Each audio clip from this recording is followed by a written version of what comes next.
1 साल का वक्त हो चला है इन कोरोना योद्धाओं को अपनी लड़ाई लड़ते हुए, लेकिन आज तक बीजेपी का एक छोटा सा भी जनप्रतिनिधि यहाँ पर नहीं आया। बड़े की तो हम लोग क्या बात करें, तीन मिनिस्टर का जो गढ़ है वो आज जो है वहां पर भी आज जो है लोगों को अपनी समस्या रखने के लिए, अपनी समस्या का निपटान करवाने के लिए प्रदर्शन करना पड़ रहा है। हमें बिना किसी नोटिस के एकदम ही हटा दिया, फोन पे हमें बोल दिया कि आप कल से मत आना। जब हम प्रशासन से पूछते हैं कि क्या रहा हमारी ज्वाइनिंग का, तो उन्होंने साफ तौर पे मना कर दिया कि हम आपको रोजगार नहीं दे सकते, हमारे हाथ में कुछ नहीं है। झूठे ही आश्वासन मिले, क्या कहना चाहेंगे?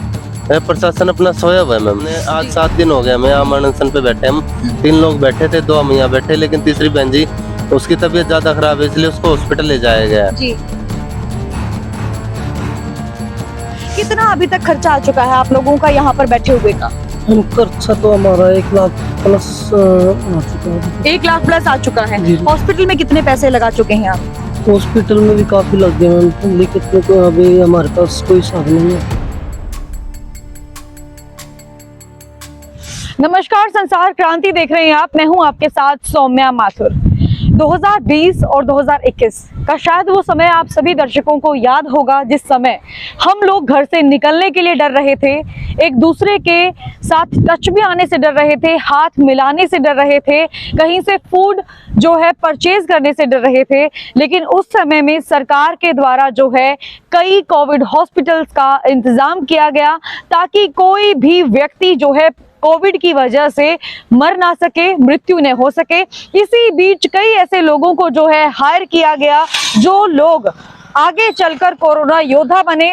जगह जगह पर उनको सम्मानित किया गया, कभी पुष्प वर्षा उन पर की गई, कभी फूलों के हार उनको पहनाए गए। लेकिन आज की अगर मैं उन लोगों की स्थिति की बात करूं जो कोरोना योद्धा जो लड़ रहे थे, ये तक नहीं देख रहे थे कि कोविड का पेशेंट है, इसको हम लोग न उठाएं, इसकी हम लोग जो है देखभाल न करें, ऐसा कुछ भी नहीं उन्होंने सोचा, बल्कि अपनी जान को जोखिम में डालकर लोगों की जो है मदद की।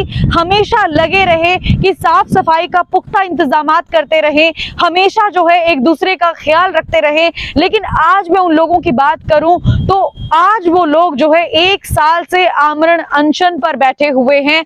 लगभग 86 के करीब ऐसे लोग थे जिन लोगों को संजीवनी अस्पताल के द्वारा हायर किया गया था और जिसका खुद उद्घाटन जो है हरियाणा के मुख्यमंत्री मनोहर लाल खट्टर के द्वारा किया गया था। 86 लोगों की भर्ती की गई थी और उनको हटा दिया गया था। लेकिन आज की अगर मैं बात करूं तो आज मैं फिलहाल मौजूद हूं हिसार के लघु सचिवालय के सामने, जहां पर 1 साल का वक्त हो चला है इन कोरोना योद्धाओं को अपनी लड़ाई लड़ते हुए, लेकिन आज तक बीजेपी का एक छोटा सा भी जनप्रतिनिधि यहाँ पर नहीं आया। बड़े की तो हम लोग क्या बात करें। हिसार की अगर मैं बात करूं तो राजनीति का गढ़ माना जाता है, क्योंकि दुष्यंत चौटाला जो डिप्टी सीएम है, रणबीर सिंह गंगवा जो डिप्टी स्पीकर हैं, डॉक्टर कमल गुप्ता जो हिसार के एमएलए होने के साथ साथ कैबिनेट मिनिस्टर हैं, तीन मिनिस्टर का जो गढ़ है वो आज जो है वहां पर भी आज जो है लोगों को अपनी समस्या रखने के लिए, अपनी समस्या का निपटान करवाने के लिए प्रदर्शन करना पड़ रहा है। तो आमरण अनशन पर आप देख सकते हैं कि अभी जो है 2 व्यक्ति यहाँ पर बैठे हुए हैं। एक लड़की की हालत इतनी ज्यादा गंभीर हो गई थी कि आज ही उसे शाम को हिसार के सिविल हॉस्पिटल में भर्ती करवाया गया और न जाने कितनी बार ये लोग जो है सिविल हॉस्पिटल के चक्कर काट रहे हैं। लगभग 1 महीने पहले की बात करूं तो हिसार की सीएमओ जो है रत्ना भारती यहां पर आई थी और इन लोगों को आश्वासन देकर गई थी कि सिर्फ 2 दिन के अंदर अंदर इन लोगों की जो है दोबारा से भर्ती करवा दी जाएगी। लेकिन उसके बावजूद भी आज 1 महीने का वक्त हो चला है। बार बार जो है वहां पर सिविल हॉस्पिटल के चक्कर काट रहे हैं, बार बार जो है डीसी के पास जा रहे हैं, बार बार प्रशासन के पास जा रहे हैं। सिर्फ इन्हें यही उम्मीद है कि इनकी जो मांग है वो जल्द से जल्द पूरी हो जाए। पूरी कहानी जो है इनसे ही हम लोग जानेंगे कि किस तरह से इन लोगों की भर्ती की गई थी, किस तरह से इनको बरगलाया गया, किस तरह से इनको बाहर निकाला गया और ये तक नहीं सोचा गया कि एक अगर पेट पर लात मारते हैं तो इनके बाल बच्चों के पेट पर लात लगेगी, इनकी पत्नी के पेट के ऊपर लात लगेगी, इनके माँ बाप के पेट के ऊपर लात लगेगी। ये तक सरकार ने नहीं सोचा, बल्कि इनको हटा दिया दिया गया और बिना किसी नोटिस के, सबसे बड़ी बात यह है कि बिना किसी नोटिस के इन लोगों को हटा दिया गया, लेकिन इन्होंने हार नहीं मानी। 1 साल का वक्त हो गया है, आज भी आमरण अनशन पर बैठे हुए हैं। जो हमारे साथ जैकी जी भी मौजूद है और साथ में एक और कोरोना योद्धा हमारे साथ मौजूद है, इनसे हम लोग पूरी बात करेंगे और पूरी की पूरी जो है कहानी जानेंगे कि किस तरह से इन लोगों की भर्तियां की गई थी, किस तरह का आश्वासन जो है सरकार के द्वारा दिया गया था और किस तरह से इन्हें जो है बाहर निकाल दिया गया, रोजगार पर इनके लात मार दी गई। सर क्या कहना चाहेंगे जैकी जी? मैम मैं ये कहना चाहूँगा कि जब हमें इस हॉस्पिटल में लगाया गया था तब हमसे सिर्फ एक ही बात कही थी कि जब भी ये हॉस्पिटल बंद होएगा तो आपको सिविल या किसी अन्य हॉस्पिटल में शिफ्ट कर दिया जाएगा, लेकिन आपको हटाया नहीं जाएगा। लेकिन बाद में हमें बिना किसी नोटिस के एकदम ही हटा दिया। फोन पे हमें बोल दिया कि आप कल से मत आना। उसके बाद हमने सीएमओ के या पास भी जाके मिले, हम PWD भी गए हम और यहाँ से DC मैडम से मिले, लेकिन हमारी कोई सुनवाई नहीं हुई। उसके बाद हमने ये लगातार 1 साल खूब वो किया, जोर शोर से विज्ञापन पे विज्ञापन देते रहे, मंत्रियों से भी मिले, लेकिन किसी ने हमारी कुछ नहीं सुनवाई की। उसके बाद मजबूर होके हम आमरण अनशन पे बैठे। तब पिछली बार हमारा आमरण अनशन चला था 5 दिन। तब CMO मैडम आई और DSP साहब आए कि आपको 2 दिन के अंदर ज्वाइनिंग करवानी शुरू कर दी जाएगी, आप अपना आमरण अनशन समाप्त कीजिए। हमने आमरण अनशन समाप्त किया तो हमारी तबीयत कुछ खराब थी, तो इसलिए हमें 10 दिन लगे सेट होने में। 10 दिन बाद जब हम इसे प्रशासन से पूछते हैं कि क्या रहा हमारी ज्वाइनिंग का, तो उन्होंने साफ तौर पे मना कर दिया कि हम आपको रोजगार नहीं दे सकते, हमारे हाथ में कुछ नहीं है। और जब हमने कहा कि अगर आपके हाथ में कुछ नहीं है तो आप लोगों ने हमारा आमरण अनशन क्यों तोड़वाया, तो वे सभी के सभी प्रशासन अधिकारी मौन हो गए।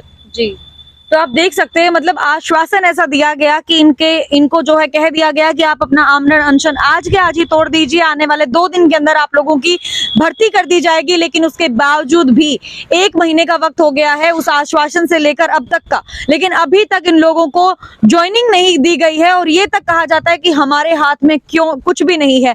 अगर DC चाहे तो क्या कुछ नहीं करवा सकते, CMO चाहे तो क्या कुछ नहीं करवा सकते, सरकार से बातचीत कर सकते हैं, नुमाइंदों से बात कर सकते हैं, पर जो जनप्रतिनिधि है उनसे बात कर सकते हैं, कहीं ना कहीं तो एडजस्ट करवा सकते हैं। अगर मैं आज की बात करूं तो आज भी सिविल हॉस्पिटल के अंदर लगभग 48 के करीब जो है डॉक्टर्स हायर किए गए हैं। इस बात को लेकर आप क्या कहना चाहेंगे? आपको जानकारी है इस बात की? सर नहीं मैम, इसके बारे में कुछ नहीं पता मैं। तो आज जो मैं आपको बताना चाहूंगी कि सिविल हॉस्पिटल में 48 डॉक्टर्स हायर किए गए हैं। सर आपके डेजिग्नेशन की अगर मैं बात करूं तो क्या कुछ काम करते थे आप?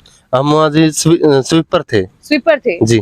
तो तनख्वाह आपको अच्छी मिलती थी? लाइक 8,000 रुपए मिलते थे। 8,000 रुपए मिलते थे। देख सकते हैं कि 8,000 रुपए इन लोगों को मिलते थे। एक तरह से अगर मैं बात करूं मिडिल क्लास फैमिली की, तो 8,000 रुपए के अंदर अपना पालन पोषण करते थे, लेकिन उसके ऊपर भी जो है लात मार दी गई। लेकिन इनको कहीं ना कहीं ये उम्मीद भी जरूर थी कि अभी तो शायद हो सकता है कि टेम्परेरी है, DC रेट पर है, तो आने वाले समय में परमानेंट भी कर दिया जाएगा और जो सरकार एक तरह से स्वीपर को तनख्वाह प्रोवाइड करवाती है वो तनख्वाह इन लोगों को दी जाएगी। कुछ इस तरह की उम्मीद थी सर आपको? जी सर मैम, इसलिए तो जहाँ हम पहले काम कर रहे थे वहाँ बहुत अच्छा काम कर रहे थे, लेकिन हमको बताया गया कि आप DC रेट मिलेगा, तो इसलिए तो हम वहाँ से छोड़ के यहाँ लगे थे। लेकिन बाद में पता लगा ये वही चीज है, 8,000 रुपए सैलरी दे रहे हैं और वो भी 1 महीना खत्म होने का दूसरे महीने के लास्ट में हमें सैलरी मिलती थी। सर टीचर्स तक यहाँ पर आपका सपोर्ट कर चुके हैं, बहुत सारे किसान नेता आपका यहाँ पर सपोर्ट कर चुके हैं, लेकिन उसके बावजूद भी कोई आश्वासन आपको जो है सच्चा नहीं मिला, झूठे ही आश्वासन मिले। क्या कहना चाहेंगे? प्रशासन अपना सोया हुआ है मैम जी। ये पता नहीं कैसे जागेगा, लेकिन इसलिए हमने आज 7 दिन हो गए हमें आमरण अनशन पे बैठे। हम 3 लोग बैठे थे, 2 हम यहाँ बैठे, लेकिन तीसरी बहन जी उसकी तबीयत ज्यादा खराब है, इसलिए उसको हॉस्पिटल ले जाया गया जी। CM से मिलने की कोशिश नहीं की आपने कभी? CM से मिलने गए थे मैम, तब हमारे ऊपर केस लग गया है। क्या क्या केस लगा दिया गया? ये तो नहीं पता मैम, लेकिन धारा लगी है हमारे पे और उनसे मिलने ही गए थे, यही विज्ञापन लेके गए थे कि हमें वहाँ मिलना है, लेकिन वहाँ पर पुलिस वालों ने हमें बाहर JJU गेट पे हमें बाहर से ही उठा लिया और पूरे दिन हमें यहाँ अग्रवा थाने में रखा गया, फिर शाम को CIA में ले आया गया, फिर रात को यहाँ ले आकर हमारी जमानत हुई थी। अच्छा जी। तो देख सकते हैं आप, मतलब एक आम आदमी जो है अपनी आवाज भी अब नहीं उठा सकता, क्योंकि ये खुद बता रहे हैं कि जब जीजेयू के अंदर मुख्यमंत्री मनोहर लाल खट्टर यहाँ पर आए थे तो ये मिलने के लिए गए और उसके बाद जो है इनको पकड़कर अग्रोहा थाने में डाल दिया गया। उसके बाद सीआईए स्टाफ जो थाना है बरवाला की तरफ हम लोग जब जाते हैं, धानसू रोड पर स्थित है, वहां पर जो है डाल दिया गया। अगर मैं इनके जीवन यापन की बात करूं तो लगभग 1 साल से जो है यहाँ पर आप देख सकते हैं तस्वीरों के माध्यम से, यहाँ पर इन्होंने अपने कपड़े रखे हुए हैं, बिस्तर रखे हुए हैं, कंबल रखे हुए हैं और यहाँ पर इस तरफ अगर आप देखेंगे तो यहाँ पर फराटे लगाए हुए हैं और फराटे जो है यहाँ पर गर्मी का समय बहुत ज्यादा है और यहाँ पर एक जो है कीबोर्ड भी लगाया गया है ताकि जो है यहाँ पर ये लोग फोन वगैरह भी चार्ज कर सके, पल पल की जानकारी जो है मीडिया कर्मियों को या फिर जितने भी लोग इनके साथ संगठन जो है इनके साथ जुड़े हुए हैं उनको दे सके। लेकिन अगर मैं अब की बात करूं तो अभी भी इन लोगों को जो है सच्चा आश्वासन नहीं मिला है। लोगों को बैठे हुए 1 साल का वक्त हो चला है, देख सकते हैं कि 1 साल से किस तरह से अपना जीवन यापन कर सके। सर मैं ये भी जानना चाहूंगी, पर्सनल सवाल है, कितना अभी तक खर्चा आ चुका है आप लोगों का यहाँ पर बैठे हुए का?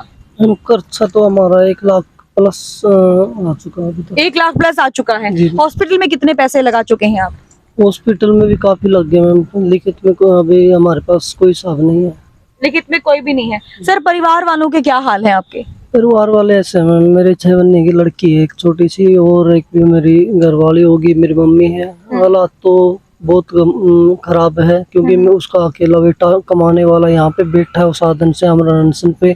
तो सुबह से हम रात को भी 12-1 बजे हर टाइम फोन करते रहते हैं। बेसिकली कहाँ के रहने वाले हैं सर आप?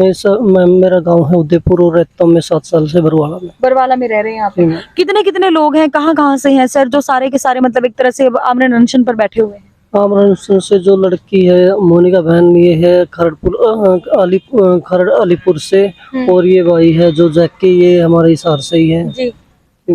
तो आप देख सकते हैं मतलब इनकी 6 महीने की छोटी सी बच्ची है, मम्मी है, साथ में बीवी है और घर पे सिर्फ कमाने वाले इकलौते यही थे। लेकिन इनको भी जो है सरकार ने आश्वासन दिया था कि आपको जो है पहले चौधरी देवीलाल संजीवनी अस्पताल में आपसे काम करवाया जाएगा। जब यहाँ पर जो है कोविड के मरीजों की संख्या कम हो जाएगी, कोविड का जो है एक तरह से महामारी कम होने लगेगी या खत्म हो जाएगी, उसके बाद जो है इनको सिविल हॉस्पिटल में रख दिया जाएगा, सिविल हॉस्पिटल में लगा दिया जाएगा। लेकिन आज जो है 1 साल का वक्त हो चला है, लेकिन अभी तक इनकी जो समस्या है वो ज्यों की त्यों बनी हुई है। लोग जो है ये अपना जीवन यापन करने के लिए पता नहीं किस तरह की जो है यहाँ पर इंतजाम करके बैठे हो। आप देख सकते हैं कि कंबल इनके पास है, चादर इनके पास है। 1 साल से यही हाल है, चाहे तूफान हो, आंधी हो, चाहे कितनी भी ज्यादा गर्मी हो, चाहे कितनी भी ज्यादा सर्दी हो, ये लोग लगातार यहाँ पर बैठे हुए हैं सिर्फ इसी उम्मीद में कि प्रशासन जागेगा और जागने के बाद जो इनकी एक तरह से मांगे है उसको कंप्लीट करने का कार्य करेगा। आज से लगभग 3 दिन पहले की अगर मैं बात करूं तो डीसी महोदया के साथ इनकी जो है मुलाकात हुई थी। डीसी मैम ने जो है इनसे डॉक्यूमेंट्स मांगे थे, डॉक्यूमेंट्स भी प्रोवाइड करवा दिए गए, लेकिन डीसी मैम ने सिर्फ यही कहा कि उनके हाथ में कुछ भी नहीं है, डीसी रेट पर वो नहीं लगवा सकती हैं। तो इस तरह के जो है इन लोगों को आश्वासन मिल रहे हैं, लेकिन सरकार को भी देखना चाहिए था कि पहले ही कह दिया जाता कि आप लोगों की जो है कार्यकाल इतने रखा गया है, अवधि जो है 1 साल की रहेगी, 2 साल की रहेगी, ताकि लोगों को उम्मीद नहीं होती। लेकिन अभी भी ये लोग जो है उम्मीद बांधे बैठे हैं कि प्रशासन कुछ ना कुछ तो करेगा। डेली जो है इनके हालात खराब हो रहे हैं, डेली जो है इनको सिविल हॉस्पिटल जाना पड़ता है इलाज करवाने के लिए, ग्लूकोज इनको चढ़वाई जाती है, परमानेंट इलाज जो है बात करने की बात जो है कही जाती है इनको बार बार। लेकिन जो लोग ये चाहते हैं कि इनकी जो समस्या है वो जल्द से जल्द उसका निपटान कर दिया जाए, जल्द से जल्द इनकी हायरिंग कर दी जाए, लेकिन ऐसा कुछ भी नहीं हो पाता। सीएम तक से मिलने के लिए गए, उनसे भी मिलने नहीं दिया गया। लेकिन संसार क्रांति के माध्यम से मैं सौम्या माथुर यही सरकार से अपील करती हूँ कि लगभग सिर्फ 21 लोगों की बात है, जल्द से जल्द उनको जो है हायर कर दिया जाए, क्योंकि उनके जो परिवार वाले हैं वो भी वेट कर रहे हैं कि कब जो है दोबारा से इनकी भर्ती करवाई जाएगी। ये खुद भी बोल रहे हैं कि यहाँ पर हायर होने से पहले इन लोगों ने लोग जो ये काम करते, जो पहले ये लोग काम करते थे वो बेटर था, वहीं पर लगे रहते, लेकिन सरकार ने जो है एक तरह से बरगलाने का इनका कार्य किया। डिप्टी स्पीकर रणबीर सिंह गंगवा से मिल चुके हैं, कैबिनेट मंत्री डॉक्टर कमल गुप्ता से मिल चुके हैं, और भी न जाने कितने सारे लोगों से मिल चुके हैं, लेकिन अभी तक जो है इनको सच्चा आश्वासन नहीं मिला है। सिर्फ यही उम्मीद है कि जल्द से जल्द इनको हार कर दिया जाए। सरकार से हमारी भी अपील है कि 21 लोगों की बात है, हरियाणा के किसी भी कोने के अंदर जो है इनको लगा दिया जाए। बहुत छोटी सी बात है, क्योंकि इनकी जिंदगी से बड़ी तो नहीं हो सकती जॉब। क्या इनकी जिंदगी चली जाएगी, सरकार क्या तब जागने का कार्य करेगी? बड़ा सवाल यहाँ पर खड़ा होता है। बने रहिए संसार क्रांति के साथ। मैं सौम्या माथुर आप सभी दर्शकों से लेती हूँ इजाजत। नमस्कार।